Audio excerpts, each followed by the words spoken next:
The scary part isn't just that the Detroit Pistons completed a historic comeback from 1-3, avoiding a first-round upset against the Orlando Magic. It's that the player long labeled by fans as an overpaid underachiever finally proved himself in this series.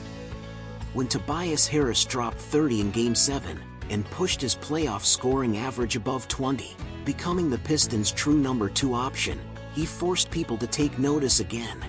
For a long time, Harris carried the overpaid and underperforming label.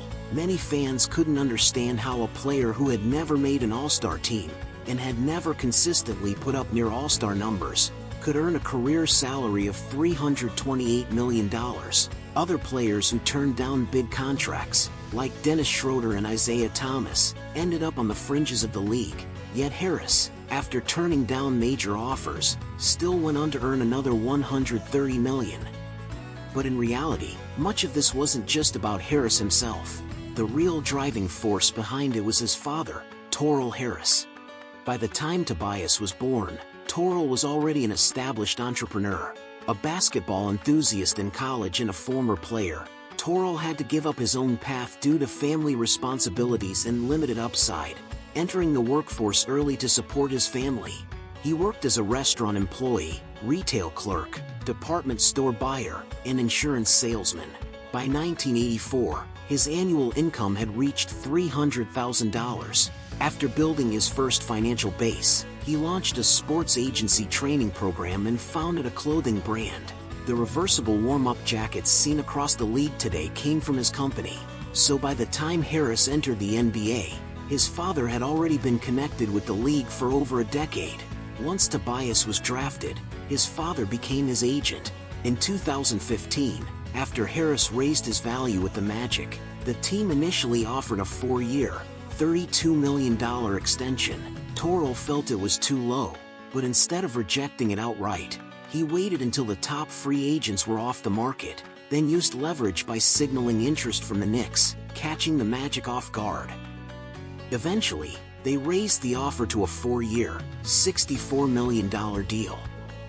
In 2018, the Los Angeles Clippers offered 4 years, $80 million. Torrell turned that down again.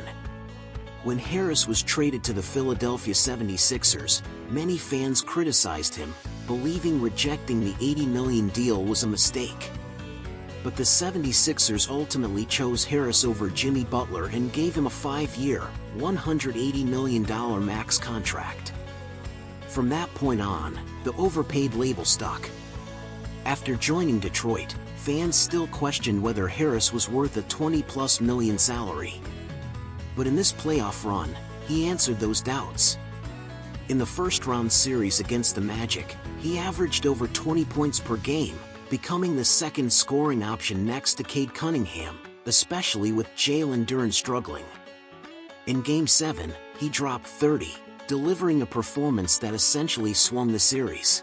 This wasn't a fluke, it was the result of his role finally matching his responsibilities. Harris has never been a low-level player. His real issue was that expectations tied to his contract didn't match his role. When asked to be the primary option, he could fall short. But as a true second or third option, his consistency, scoring ability, and feel for the game become real strengths. Beyond basketball, his story carries even more meaning. The number 12 jersey he wears wasn't originally his.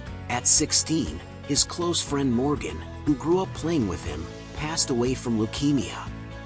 Since then, Harris has worn number 12 in his honor, carrying that memory with him. Now 33, Harris may still carry the overpaid label, but helping the Pistons pull off their first major playoff comeback in 23 years, has secured his place in this story.